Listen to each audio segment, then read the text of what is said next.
Okay, today on Pro Mindset, I have a young lady by way of England. Her name is Danielle Krage, and she is a athlete, speaker, coach. She does podcasts. She does coaching. She helps people with their stories so that when they get on stage, they can pop and they can make an impact. But before we jump in, Danielle, I've got to promote my book, Pro Mindset, that Yeah. just came out. I want everybody, you can find it on Amazon, you can find it on craigdoman.com, you can find it on a lot of places. If you want to know how to be your best in your biggest moments, if you want to show up and show out when the lights shine the brightest, check out Pro Mindset. It's going to start with asking you some tough questions about who you are, and it's going to lead you to how you can perform your best once you show up on stage. So Danielle, back to you.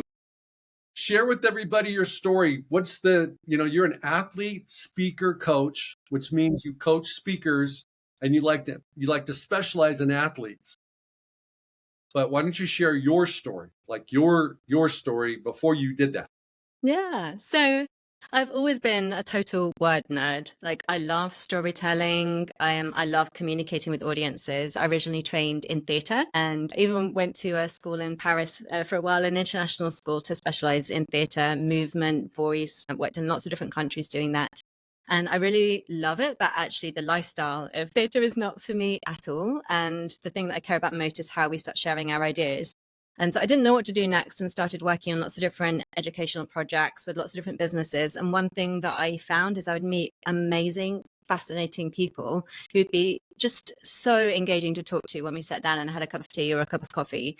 But then I would see them do their presentations or see them on stage, and it would be like this really two-dimensional version of them. We just were not seeing the best of them.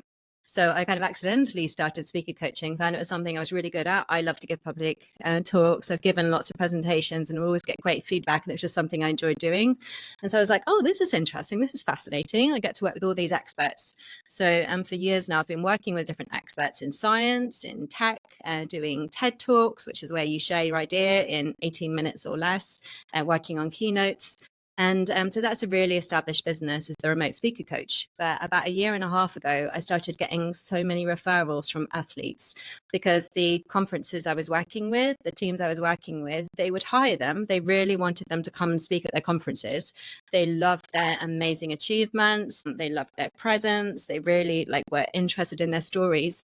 And there was a few examples where it just didn't go well, not through anyone's fault, but just because they would come, they would speak from the heart, but it wouldn't be that well structured, or they would have trouble kind of keeping to time, or it actually wouldn't speak to the theme that they'd been booked for the conference. They kind of go off in a bit of a tangent and get stuck. So I started working with athletes specifically. And it's ended up being such a really fun fit because I am not an athlete, but I am really practical. I'm really disciplined. I love people that have that pro mindset of wanting to train, wanting to improve, wanting to break things down, wanting to get feedback, wanting to show up, being resilient. So actually culturally, it was a really good fit for me. So I love working with athletes, same with military tech, anyone who loves to get things done and is interested in that mindset, great fit. So I was like, right, I'm going to do this more. So it's been a really fun couple of years specializing in athletes. Okay, so one of the things that I see working with athletes is the concept that they give you a snapshot of their energy. When you meet an athlete and they're really rocking, or maybe not, they're not rocking, but what you do is you get an emotional footprint of who they are through their story and through what they've been through. So how do you help speakers, whether they're athletes or not, really come alive on stage? Because like you said, some of these athletes have tremendous stories. They're phenomenal at overcoming adversity and stepping up in the biggest moments and those types of things. But they jump on stage and they lay an egg, so to speak. How do you help? What are some of the practical steps that you do to help people, like when they get on stage, truly make an impact so that the people in the audience are not grabbing for their phone and scrolling online when they're listening supposedly to a speaker? Yeah. Yeah. So, I mean, you've already picked up on the kind of energy of the athlete, which I think of as like who that athlete like really is, what their strengths are, what's distinguishing about them, like as a person and how they like to communicate. Because sometimes people think that they have to replicate other things that they've seen. So they've seen someone else give a really like pumped up, amazing talk or really this kind of talk, and they try to just copy it. And it's not always the best fit. So it's like trying to find that best version of maybe they're a little bit goofier, actually. Maybe they're someone who surprisingly like is really into data, like finding their strengths, their unique points so that they can really come alive and it is a communication style that suits them, not like some sort of hollow copy. And then also it's not the kind of sexiest word to use, but really helping them with the structure. Because speaking is one of those kind of funny art forms where sometimes people think they should just know how to do it because, you know, we might be talking all day long, but actually having a conversation like we're having here is really different from like now you're on stage for 40 minutes and you need to like structure this whole experience. There's no reason why you should just know how to do it. So I'm like, don't worry, there's no reason why you should know how to do that straight out of the gate. And just listen to everyone that's just like speak from the heart and go for it. You want that energy, but also there does need to be enough structure so that you do like hook people in at the beginning, so that you do have like a good arc to what you're saying, so that you do have a really compelling close so it doesn't just trail off.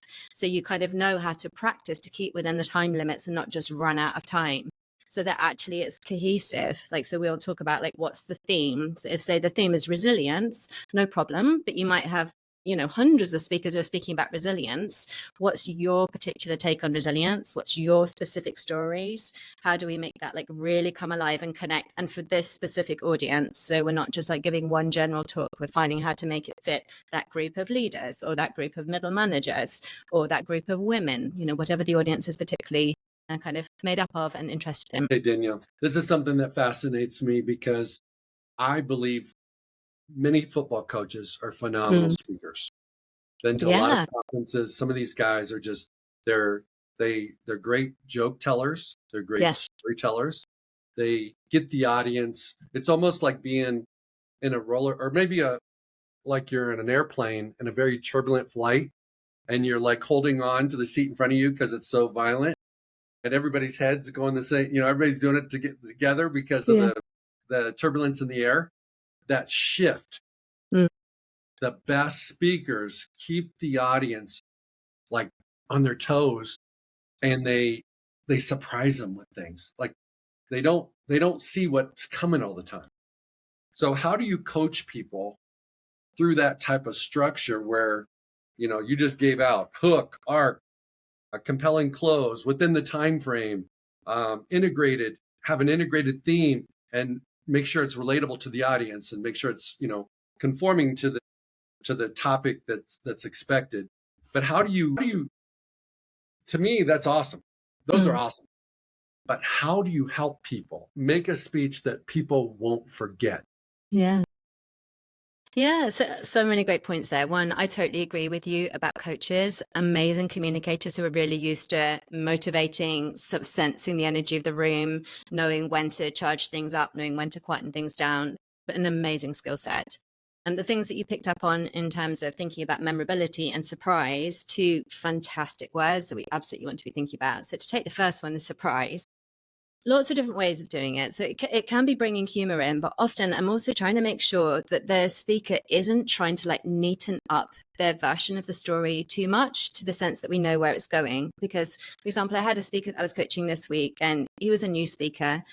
Amazing profile, so many stories, but he had this idea of storytelling as like his story, singular. And he kind of then felt like, now I need to kind of put it into almost like within speaking to what we could talk about the hero's journey, but people would know it when they see it, that kind of I started here and then I did this, and like it's almost like we're climbing the mountain and it's all a perfect shape. Whereas actually that's not what most people's experiences are. And we don't want to neaten things up so much that the audience can almost predict what's going to happen. Like we're watching a movie and we know exactly what's going to happen next. It needs to make sense to us, but we do want those surprising things. We do want those moments of lightness actually within something that's quite serious. Or we do want actually it to flip around. Like I had another speaker last week, and he was talking about an amazing event that he'd been part of, a sporting event. And from the way he was telling it, I really thought that he was going to say how successful he'd been at it, because he was kind of giving it the same pumped up energy. And actually, he came last. And it was brilliant that he shared the story and was like, but we need to know that then, like, don't hide that fact because it's part of the whole trajectory, but we can build it up to an audience. But actually we do want those surprises. We do want those truths of knowing how, you came last, but actually then he told me other things about it. And there was some humor and some funny things and we just weren't expecting it. But he was trying to tell me that like straight out of the gate, this is the first thing I did. This is the second thing I did. Like, it's a really neat arc. Whereas we want more of those, like you described it like the plane. We want those twists and turns and bumps. So it's often giving people permission to put that back in. And I would dig and ask questions and dig and ask questions until we get those, like that color, those details, those surprises that actually are the true version and not the cleaned up version that people think they have to give. And the last thing that you asked about memorability, a couple of things. So sometimes with speakers, I'm actually kind of counterintuitively helping them take things out, because they will like overstuff their talk. They will, from a generous place, want to share so much. It's sometimes that thing of trying to like whittle it down to its core, its strength, so that we can then tell it in a really interesting, colorful way, instead of packing in loads of things that all end up then sounding the same on the same note, same color. And also then we'll be putting in things like really strong images. Like I said, a story doesn't have to be one story. You might have, 3 sort of mid-length stories and 2 short examples. And that's actually, a really good way to bring things to life rather than like one neat story. So we'll be working on what are those images? Where can we bring in humor? Where can we bring in surprise? Where can we use elements of repetition in like a way to make it feel like you're at school, where you have to be like, oh, you do this, you do this, you do this, but actually tying things back in. Those things that really help an audience who are there experiencing it, like have this magical sense of someone's words coming at them, it landing in their brain, and almost like making a movie of this person's experiences. I love that stuff. Okay. So what are the most common weaknesses or blind spots that speakers have when you work with them, that the audience, that, the person may have to speak in front of, 1,000 people or 5 people at work? They may not be a keynote speaker, but they may be a speaker. Or for the athletes that are listening, that, may become coaches and they've got to represent their program or their organization. What are the things that most people don't realize that are weak or poor in their presentation that you help them with? Yeah. So a bunch of different things. So I'm going to break it down into, because you're a mindset podcast as well, I'm going to break it down into things that I see in mindset quickly, things I see in content, and things I see in delivery. And I'll explain what I mean by those. So in terms of like common mistakes for mindset, I see people thinking they should know how to do it. And I see people thinking that if they don't, it means they're just a deficient speaker. They're not seeing it as a skill set that they absolutely can break down and work at a piece at a time. So not that they have to do it all at one time, but actually it's a skill set, the same as sports is, that they can be like, okay, I'm going to work on my pausing. I know, and I'm someone who does this, I get very excited and talk fast, but it can be a thing within a meeting. I know that I do that. I'm going to work on my pausing, so that actually the audience has time to take it in. And then the next piece of the skill set, the next piece, the next piece. So I would say it's a mistake if you don't break it down and tackle it a bit by bit. In terms of the content, the biggest mistake that I see is people giving too much information without enough things to ground it. So sometimes, because then if I say to someone, like, you can only tell me like one thing, what's the one thing? They will really struggle. So even if that's like in a pitch or a meeting, being like having that discipline of being like, I can only say one thing or 2 things or 3 things. What are the most important things? Prioritizing those rather than kind of like a deluge of words where we're just trying to find our way as we go. So that discipline of being willing to boil things down, make them really simple, make them really essential, so that then you can bring them to life in loads of interesting ways. And biggest mistakes that I see with delivery is people feeling really self-conscious and not speaking like they normally do. And I understand why. It can feel a bit artificial when suddenly, I don't know, you're in a Zoom meeting and it feels like all eyes are on you, or you're on a stage. So understanding that it is a kind of weird artificial process, but we're trying to close that gap so that we actually end up sounding more like we do when we're us on a really good day with our friends and family. We don't actually kind of need to make it be like some, super like professional version of ourselves that actually doesn't fit. We do get to bring our normal communication style and color to that, whether that is that we are someone who's smiley or actually we're someone who's very composed and still. We get to bring some of our own strengths to it. Okay. I love the way you break it up between mindset, content, and delivery. And just to kind of put a pro mindset perspective on that, starting with where you finished off, it's very difficult for people to think that they can be themselves on stage. They think they need to be somebody different or better. And so in the process of doing that, they come off as being fake because they're not being themselves. And some of it's confidence, some of it's lack of worthiness. There's different reasons why people fall into that category. We all struggle with it. Everybody struggles with it to some degree. And then with respect to content, what I see from pro mindset perspective is that people want to put in too much information because they want to be the expert. Okay. And they want to be good enough. And they want to make sure that, it's almost one of those games of, hey, if they ask me to speak about this, I'm supposed to be the person that knows the most about it. Well, you may not know the most about it, but you know the most about your perspective about it, because everybody has a unique perspective. And then with respect to mindset and skill set, I think that sometimes because we talk all day long, we don't think there's actually a system to it. There's a skill to it because we do it every day. But when you get up on stage and you're communicating a message, it actually is a skill. How is that in review from your perspective?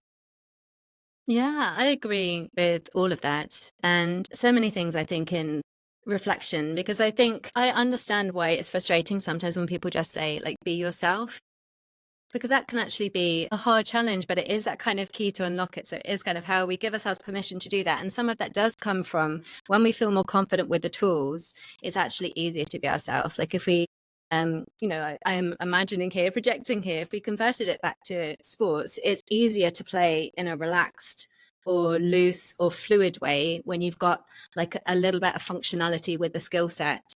So again, it's that like going back and forth with speakers, we are aiming, like in a sense, it's the ideal that they feel and have the permission to be themselves, but also never to beat themselves up if there's a period where it's just like, I just feel really awkward. Like, because the speakers literally do be like, I don't know what to do with my hands. And they have hands that they're using all day long, put them on a stage and they don't. It's like, it's okay. Like we can have like practical tips to deal with it. And as we like attack each of these bits of skill set, you will gain more competency. You will start to feel more confident. We'll put in the reps, the same as if you were training for something. It's an iterative process, by which I mean, you don't have to come straight out the gate and have it all nailed.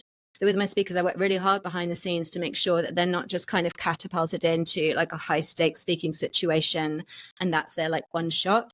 We're like, how could you go and get practice at your kid's school? How can you go, like I had one, like go and practice in front of his choir. How can you be practicing so we can like break this down? And this one, you're just going to focus on your breathing, because actually you're getting anxious. It's really high up in your chest. For now, we just need to like get you there, like figure out the grounding techniques that work for you, the breathing techniques that work for you, the pausing, slowing the pacing. That's all we're going to do. And you're going to, talk about what you do to your kids' school. It's all good. So just also realizing that there's so many ways to practice, and speakers do need that practice the same as you would if it's for a sport. So it's a mistake sometimes to think, right, this is it and now you should be good at it. So I really help them to break it down. Even like this being on a podcast like this, a speaker could be like, right, I'm going to go on the podcast. I'm mainly going to focus on how I can help the audience, just in like the best tips that I have to share. And maybe I'll practice one or two things. I'll really practice, maybe if it's someone that struggles with it, I'll practice varying my voice a little bit more than I do. So I'll make sure that when I come in with some high energy, or I'll maybe practice being a bit stiller, or so practicing two or three things, even in a podcast, that's going to help too. So thinking public speaking, all the opportunities, the skill sets, attacking it a bit at a time. And then also amazing then to keep your eye on that big goal if you want to be that keynote speaker. Awesome. What is the biggest separator between great and good as far as keynote speakers? Yeah, so again, I do think of it in terms of that mindset, content, and delivery, because I think you can have people who are, excellent on delivery and actually their content's a bit weak. Or you can have people who have an amazing mindset, but for now, maybe their content's a little bit weak. I always think my own personal take is that if you've got the pro mindset, that's the best piece. Because I've had speakers come in who have been like the least experienced. They're not even at good yet. They would like self-confessedly say they're quite a poor speaker. But with the right mindset, like I'm in for the long game, I'm going to train, I'm going to get feedback, whether it's from a coach or whether it's from colleagues or people at the event, I'm going to put the time in, I'm going to put the reps in. They will go from poor to good. And with that mindset, they will keep going then from good to great. If they're like, okay, I know now that I've worked on my stage presence, I know I've got my pacing, I'm going to keep putting the reps in to refine my content. I'm not going to have, like a lazy attitude if I can just show up and wing it. And for some people, they may have enough charisma that they can get by on that. But keynotes can be quite revealing. I have had speakers, for example, who've already come in as not just good, but like really good. And then we've gone into like a high stakes situation, like a TEDx talk that's being recorded.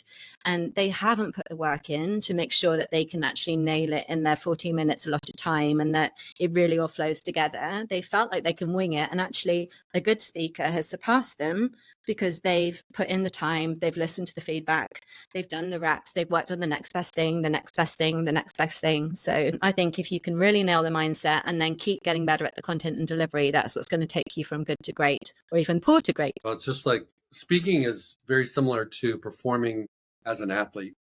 Yeah. There's preparation, there's practice, there's feedback, like you suggested, there's visualization before you do it. You've got perhaps different strategies in your playbook. And yes. As an athlete, you have different situations pop up. You've got to respond appropriately. Well, when you're on stage and you're a keynote speaker, you're going to run into different situations. Sometimes there might be a distraction in the audience. Sometimes you don't know what's going to happen. You might have a wardrobe malfunction. Yeah.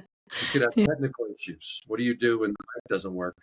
And so you have to be prepared for all that type of stuff. How do you help people craft their message so that it hits the way they want it to hit? Yeah.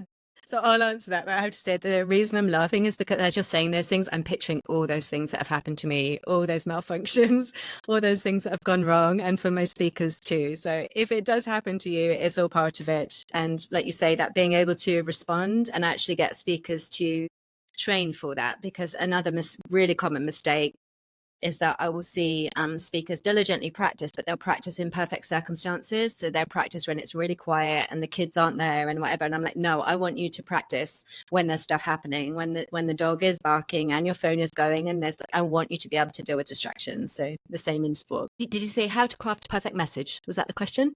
Yeah. How do you how do you storytell? Yeah.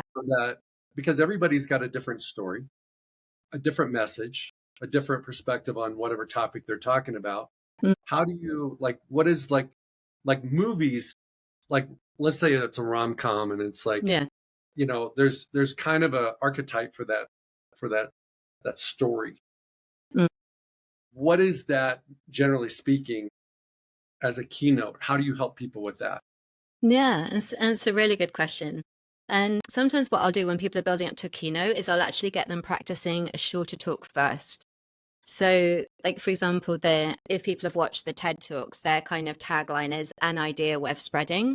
And that discipline of having to boil things down to like what the key idea is so much harder than it sounds. I've worked on so many now that have like millions of views, and actually the discipline of doing that's quite hard.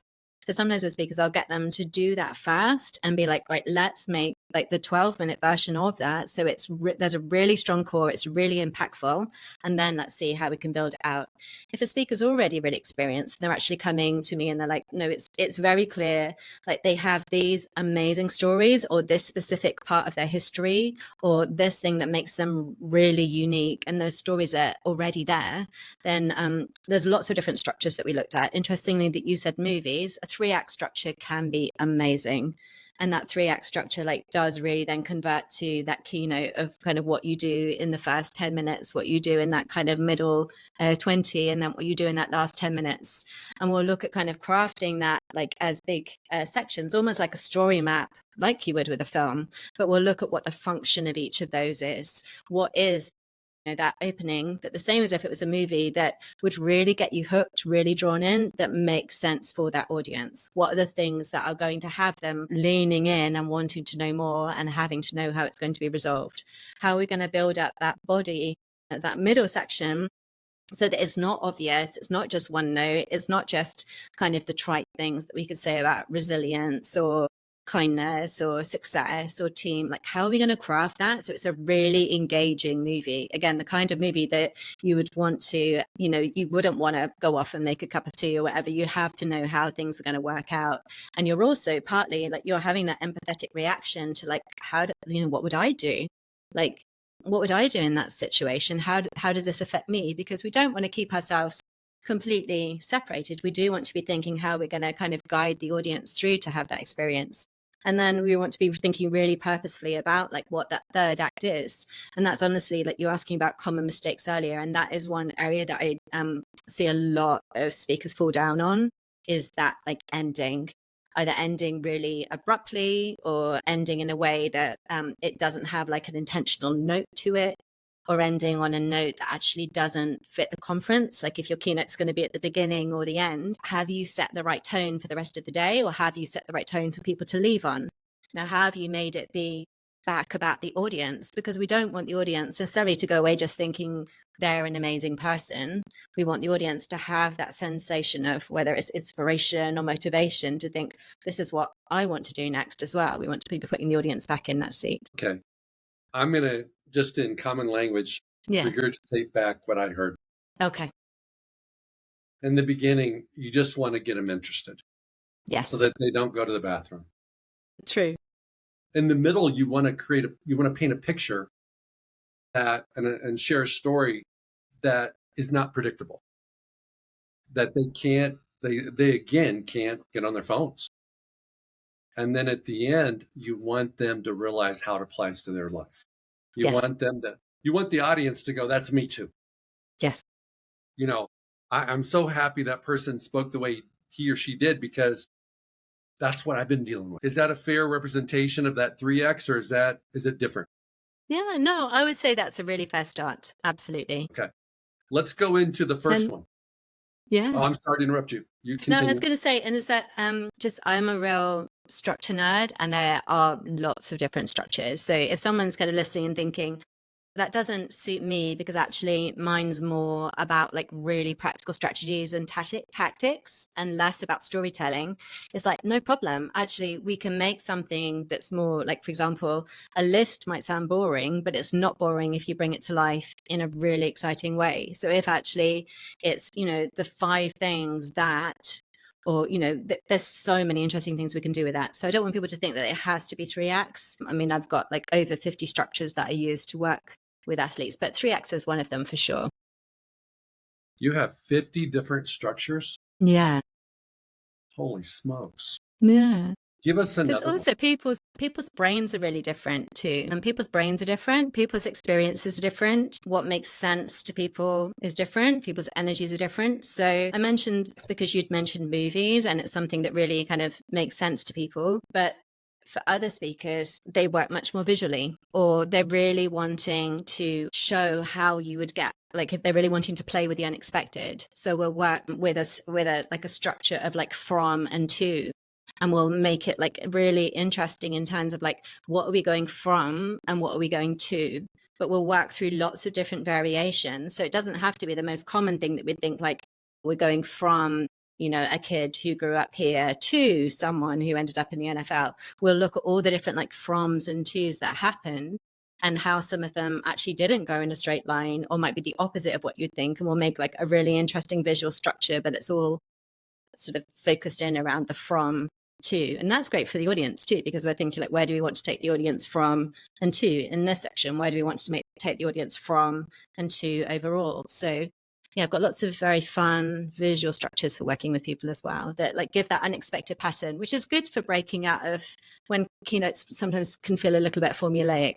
It's really nice to like look at what the person, look at their stories and think what would be a really exciting but simple structure for them. Okay, give me one more. Yeah. So, oh gosh, there's so many that I really love. Which one should I pick? Gosh, there's so many that I'd love to pick. I think like, for example, that one really fun one I'll pick because it comes to my head because it's got like a slight sort of sports twist is the pit stop.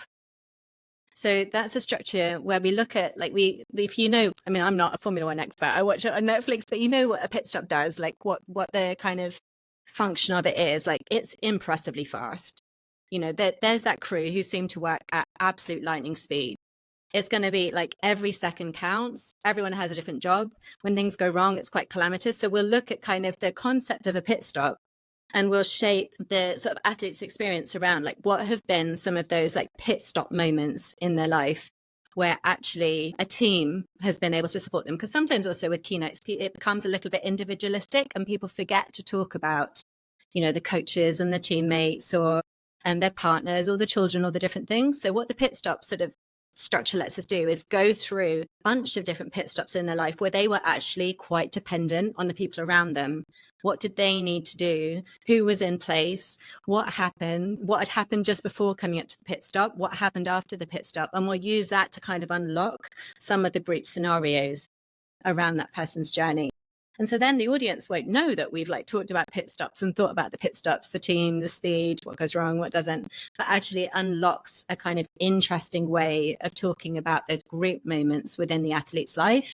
And then we'll put it back into that structure so that people can then see, yes, it's a keynote. Yes, this is an amazing person, but actually there's been really pivotal moments where they've depended on other people. There's been really pivotal moments where it was going one way and then it went another way. There have been really pivotal moments where actually everything all came together in perfect synchronicity and they were able to win the race or the game. Okay. I love that. Danielle, can you combine structures in the same keynote? So like, let's go back to 3 acts. You bring in a pit stop moment as part of your story. Is that something that you do with your clients? Absolutely. Yeah. And it's totally possible to combine them. So if you took something, say, and I'll talk about these just because if you're not looking at the visual diagrams, the same as like if you were looking at a playbook, it would probably look quite complicated. Like when I share the visuals with speakers, it's super simple, but talking about it in words, like a list is really easy to visualize. So imagine that actually it is a list, but we're drawing it around like the 5 top things or the 5 most unexpected things or the 5 most important things for today that leaders must, like we're drawing something around the 5 things. But then for each of those points, we could then actually add like a mini structure that really suits. So for example, I have another structure called the portal, which is where we really kind of like in stories, a portal is often how someone gets from one world to another. And so they will be in their kind of everyday world. They'll go through a particular portal at a particular moment in time, and they'll be like within a different world. So we might be like, okay, we're going to actually add in the portal structure so that we can really have the audience have that feeling of like they've gone from one world to another. Either they've gone from, say, the auditorium into what it was like the first day of training camp. Or we'll create it really evocatively. So we'll have the audience go from, you know, not really knowing anything about Formula One through the portal to what it's actually like, you know, in, you know, the day before using the new cars for the new season. So we'll decide like what that sort of moment is where the audience, where we're going to place them, where we're going to drop them in, and then we'll deliberately take them through. So we might use the portal structure that actually then will result in kind of the lesson of what the first point is. And then we might use a different structure for the second one. So yeah, absolutely, you can combine them. And what we're looking for is kind of vividness that gets unlocked that makes sense to the speaker. So they're not like trying to just memorize reams of words. They're like, no, they know really clearly, I'm trying to give the audience the experience of this, what it was like the first time I moved to this new city, and as they know exactly what they're doing, they know exactly what they're doing for the second, third, fourth, fifth, and then we just make sure that it all fits together into a pacing that makes sense. So we might then bump down the lifts. I mean, then we might be able to say, right, okay, portal makes sense, but actually, for our list 3 and 4, in terms of the pacing, we really want to be ramping the keynote up at the end. So maybe we should switch them around, because actually, the point we've got for, number 4 is a bit quieter. Maybe we should move that to the center.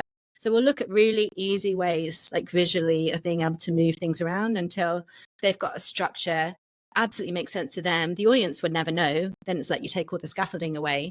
But it's very intentional, very clear. Everyone knows how it links, and everyone's really thinking about that audience experience. Define pacing in your world. So it can mean a lot of different things. So pacing, and it's good that you ask, because we throw around these terms, but pacing, it can relate to delivery, like literally how fast you're speaking, whether you're speaking quickly, whether you're speaking at a moderate rate, whether there's pausing. It can literally relate to like the words coming out of your mouth, the flow of information. But then pacing also does relate to content, how it's put together. The same as in a movie, like you might have a really fast action scene where there's loads of car crashes and things are happening quickly. The same for a speaker, we might be describing like a very quick series of events. But then we also might know that actually we need to slow it down. The same as in a movie, you might have like a reaction scene where we see how someone's actually responding to the car crash, and it's just a dialogue between two people. So that we like both literally talk about it, the words that come out of our mouth, and how we're structuring the content so that it makes sense for the audience. Because 40 minutes can be a long time. It can also get tiring. It needs that light and shade. It needs moments of excitement. It needs moments of reflection. It needs moments where we're kind of giving, maybe a faster sequence of events to make people, feel that excitement. And then also maybe we need to step back to be able to recap, distill things down so that it doesn't become exhausting for the audience to listen to or confusing for the audience to listen to. Because obviously, like in a movie, people really edit it for that. The same as in a book. You mentioned your book, I'm sure there's chapters and white space and things to break it up. That helps the pacing of our reading. For speakers also, we need to be like, right, we need to think about the audience too, how they're receiving the information, their pacing, how are we going to slow things down, let them catch up, let them get their breath, and get them excited again. What do comedians do that no one else does that makes us laugh at their information and their delivery? You shared with me before we started that you were somewhat of a fanatical about comedy. So I want to go into that space for a second and get your professional perspective on what are they doing? What are they doing? And then how do they do it? Yeah. And so again, comedy, when it's like a huge word in terms of like, it could be stand-up comedy, it could be the humor in a film, it could be visual humor. When I think about it in relation to speakers though, what I'm not usually talking about, which is what people expect, is I'm not kind of saying that they have to start telling jokes. But what's lovely with comedy is kind of bringing out some of the truth and humanity in what we're saying in a particularly tone that makes us laugh. So, for example, if a speaker is willing to kind of like, for example, I've worked with a speaker recently, and he had a really like cleaned up version of the event where it sounded like all golden and lovely. And then he told the truth about it, like what was happening with his boots on that day. And actually, by him being honest and making it like more accessible to the everyday and letting us know the kind of the trip ups and the falls and the things that go wrong in this kind of light everyday tone, it was actually like a really funny, playful, goofy story. It's like someone had pulled back the curtains and we were able to see what it's really like. And sometimes someone even being able to say just like what it's really like with lightness. Someone being able to kind of tell us the truth of a situation where we might think it's a bit fancy, like that's what we call undercutting. Being able to kind of undercut things in the right place, being able to, like you use the word surprise, Ellie, surprise us, because like up until now, you've only showed us this side, being able to kind of surprise us in a fun way with the fact that, for example, we might have a perception of you that as, a coach or an expert, this is what you do, but actually this is what happens too. That juxtaposition of kind of being willing to pull back the curtains, show the trips and falls, being able to do so in a playful way, being able to show those goofier moments, not just the cleaned up heroic moments. All of these things can elicit like a lovely laugh from the audience without anyone even having to tell a joke. It's interesting that in sports, everything that people pay attention to is either really high, really successful, or really low. Yeah. And if it's middle ground, if it's in the middle, nobody pays attention. Mm. So the player that made the game defining play is the hero of the game. Yeah. But if it's a team competition, there's somebody on the other side of the field that didn't make the play and that got beat. So whether it's basketball, football, soccer, you pick, let's say it's soccer, it could be the goalkeeper. It could be a terrific kick, but the goalkeeper didn't stop it. Mm. So in keynote speaking, I can only imagine that the audience is going to like this, can connect to both of those extremes, not just give you the information in the middle, because that's boring. Yeah. Is that fair? Well, I think it depends. I think some of the bits in the middle can be a little bit underrated. So I'm not sure if we're talking about the same things, but I think actually the willingness to bring some of the kind of everyday quirks in is actually what humanizes and makes the highs and lows more interesting. So if you think, like, for example, I think that's what some of the Netflix sports documentaries have done so well, is they have really showed us the highs and the lows, but they've included some of those middle moments as well that are really humanizing, where we see, oh, this person also has a bulldog, or this person also has this, or is like playing with their teammate. This person actually has a real craving for this kind of snack. So actually some of the middle ground, if used judiciously, I think can bring in like humanizing elements. Because the thing with, like, going back to the comedy has this amazing potential to kind of really tell like the truth of what it's like to be a human. And a lot of the athletes are humans who do amazing things and have suffered great losses. And also they're a human who still needs to kind of put on their socks and their boots and is going to have, just like goofy things happen to them too. So it needs to be used judiciously, but actually with speakers, I do work with them quite hard to just have the extremes, not just have the like big highs, big lows. Yes, we want that, or they wouldn't be being hired for a keynote. We don't just grab some off the street. We want someone with that dramatic story, but also just picking out the little threads that won't make them seem, like for example, I'm not very interested in James Bond as an action hero, even though he has like the little details of the martini, because it's all just a bit too extreme. Sometimes it's really nice when someone's got like an interesting turn of phrase or a little quirk or something they do on the side. And we see that much more now in TV writing. The kind of people who are our heroes, in inverted commas, do like have that more sort of 3D humanity, those little quirks that make them extra lovable. Give us an example of the framework for comedy. I'm sure there's multiple different types, but give it, because we don't know that it's there, but it has to be there. Yeah.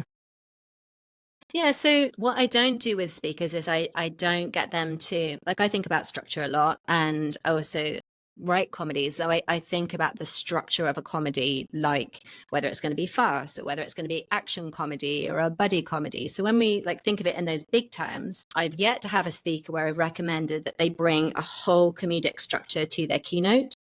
But what I do recommend is that we look for moments of humor within their storytelling, within their phrasing, within how they relate to the audience. So it's like opening up the palette. And sometimes it like you talked about energy right at the beginning, it will just be their energy change. I had that with a speaker the other day.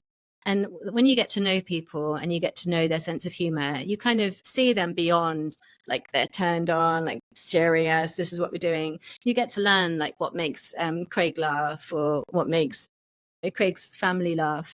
And you get to see them just open up that different kind of energy. So sometimes it's not even a joke. It's really being like, Craig or would Anthony or would Jenna be willing to bring some of the energy of that to bring some more color into a keynote that could otherwise be just really, really serious. If you want to think about like if someone wanted just like one or two ways to start to think about comedy, I would start with the surprise and the unexpected, because you've already mentioned that. Be like, what's something surprising that actually when you tell people, like test it out on your friends, does give them a little bit of a chuckle? Like, what is it about that happens? Because surprise in itself isn't necessarily funny. I could jump out from behind your chair and I might make you jump or scream instead. You wouldn't actually find it funny. But they are the kinds of surprises, when you think about a story that you're telling your friend, where you're telling it, and because you've taken it in a different direction, you do hear that chuckle, like you're telling a story, something that happened in practice and how you thought it was going to go down and what someone said and how you then misinterpreted it and then how you got this result that you just didn't expect, and now you're in this situation that you're like, how did I get here? Like, you can practice those kind of like anecdotes out on friends that might just be like a little bit of color within your story that like breaks it for a moment and stops it being just high and low, like tells us also like that Tuesday morning incident, but maybe then we take it into something serious. Maybe that was like the first time you met the person who was really going to be your buddy, or what was it like actually that maybe sometimes there's humor in a situation, like the way someone might tell when actually a coach really pulls them up on something and how they responded, and maybe it was actually something that was really quite stupid, and looking back on it, if we've kind of got the lightness and the humility to be like, this is how it went down, like I'm going to tell you what happened. I was only 19, and actually tells the story in a light way instead of like, oh my goodness, it was awful. And there really can be some humor, because as humans, like, we're so imperfect. That's why I love comedy too, because it is the thing that shows that we're not perfect. And sometimes there's so much pressure, like you said, with the expert, that we have to make out like it's perfect or it's tragedy. And actually there is stuff in the middle too, where we're just like imperfectly trying to do an amazing job. We're like imperfectly trying to be a really good dad, a really good teammate, a really good coach. And I say, with that benefit of hindsight, often we can tell things from the past, maybe not necessarily things that are happening now, but we can tell things from the past in a lighter way, where we can see the humor in the time we said the wrong thing to the reporter, the time that, we really made a bad call on a Friday night when actually we had training the next day. So we're looking for the stories that are light, appropriate, not too edgy, but that do humanize. Okay. How do people work with you, Danielle? They work with you via Zoom. You're working with people all over the world. And what is your program like? Do you have like a month program? Do you have until they get it to the competency and to the place that it's ready to go? How do you work with people? Yeah, so I work with people, like you say, Zoom, both one-to-one, and I also do team workshops. So the team workshops, we drill down into a specific skill set. So for example, there's one that's the game of storytelling. And in that time, we just focus on storytelling, because that's a really big one for athletes. So we'll break down storytelling in a 2.5 session. It's super practical. But for individuals, it's all Zoom, it's one-to-one coaching like this. And what we do is, I always do a short call with people and kind of get to the heart of what it is they're trying to do and why, because people will have different speaker goals. So we'll do like a quick kind of assessment to see where they're at, where they're struggling, what they want to get better at, like where their thinking is, whether they've got talks coming up or not, what the deadlines are. And then we'll put together a program. And by program, I don't mean like walking everyone through the same 6 steps, but we'll be like, okay, this is a good place to start. So normally I suggest people just start off really small and practical. So we do like a time bank, 5 hours, get going. And always, like by the end of like that 5-week session, or sometimes it'll be fortnightly, we always speak somewhere. So that's the only kind of thing that I say is like, we have to be applying this, and athletes are always on board for that anyway. It tends to be other people that kind of want to hang back a bit. They're always like, right, yeah, we're going to do a talk. So it's not going to be necessarily a keynote unless they've already been booked for that or they're on that path, but we'll make sure that they're out and practically speaking by the end of those 5 sessions. Okay. And I kind of asked this already, but I got to ask it again. Yeah. What is the most common Achilles heel for people that don't speak, that want to speak? The thing about athletes, they speak all the time. They get interviewed all the time. Now, it's not necessarily up on stage where they have to like tell a story and have a design to their message. Yeah. Because they're doing what we're doing right here. We're Q&A in a little bit. But they're very comfortable speaking. But for a lot of people aspire to be keynote speakers. They're experts in their industry. And they're tired of their jobs and want to do something different. What do they not? So from the people that come to me, I say it's a generalization. A lot of people don't know how competitive it is. So I don't say that to put people off. Lots of athletes are competitively driven anyway, but it is really competitive. in terms of if you want to be booked as a keynote speaker. And the companies that I work with, because I also work on the other side, they're going to have a lot of demands. So there are, and it's just that kind of harsh reality that because of the churn and the turnover, there are so many amazing athletes with amazing stories, both of success and tragedy. There are so many people that want to speak to resilience, for example. So is like that kind of willingness to really figure out what's going to make you different, what's going to make you an excellent speaker, not just a good speaker, how like you can really like boil those kind of keynote, like everything from the title to the write-up to what you deliver, how we can like make that extremely compelling. Because it's not enough just to be placed with most agencies. A lot of agencies have a lot of speakers, and there are some great boutique ones, but most, you know, they've got a big cohort of speakers, and they're kind of, to think that you can just be there on the books and that's going to do it is no. So it's like you're wanting to stand out. I'm sure the same as in any kind of sports. There's always, every year there's going to be extreme talent and lots of people wanting to do it. So that's why, like I said at the beginning, that the mindset really matters, because the speakers that do the best are the ones that's like, yeah, I'm going to have the best title, I'm going to have the best hooks, I'm going to think about my story in the most compelling way, I'm going to think what would make me really stand out on this theme, I'm going to like get the footage that shows that I'm not just good, that I'm excellent at this, I'm going to build out my network too, so that I'm already like starting to get those referrals and those testimonials. I'm gonna work with someone who is like really, like, for example, let's say I'm a real structure geek. I'm gonna work with someone to make sure that my keynote's just not, yeah, that was good, that was solid. Like, it stands out. People are talking about it. They're recommending it. So it's the people who are willing, same as in sports, to kind of differentiate themselves and open out that extra, you know, percentage. Yeah, does really matter. There's absolutely an environment for anyone to speak and go and inspire people, but those kind of top paid keynotes is competitive. Absolutely. Where can people find you? Yeah, so you Somebody's can, listening and they want to speak and they want to see your work and perhaps use you as a consultant or as a coach. How yeah. can they find you? So if you're an athlete, you can find me at athletespeaker.coach. That's where you'll find me, and I respond to messages. If you're someone who works in business, tech, actually you're trying to run conferences, those kind of things, you can find me at remotespeakercoach.com. Danielle, is there anything you would like to add? That for all this talk and for all the kind of breaking it down, I would just say that I wouldn't ever want that to put people off going out and speaking, because there's never been more opportunities to speak. You know, we just talked about like the extreme competitiveness of keynote speaking, but there's actually so many opportunities to speak in a way that you get to share your experiences, your knowledge, to give back. In today's world, like, attention is so fractured. There's so many competing demands on attention. So if you actually are in the position where you can stand in front of people or be in front of a mic and have that connection for 10 minutes, 20 minutes, 30 minutes, and have that attention, it's such an amazing experience. You can make such amazing connections. You really can like inspire people, make their day better, even change lives. So I always encourage people to speak. And then, like, depending what you want to do with your speaking, there might be more that's required. Great. Hey, thank you so much for being on Pro Mindset today. Thank you. I want to remind everybody, she's in England. We're in the US, several hours away. It's on we're recording this on a Friday night, and I just want to thank you so much for joining me on Pro Mindset. It was a pleasure. Thank you. Hey, it's Craig Doman, the host of Pro Mindset Podcast. I want to thank you for listening or watching today's show.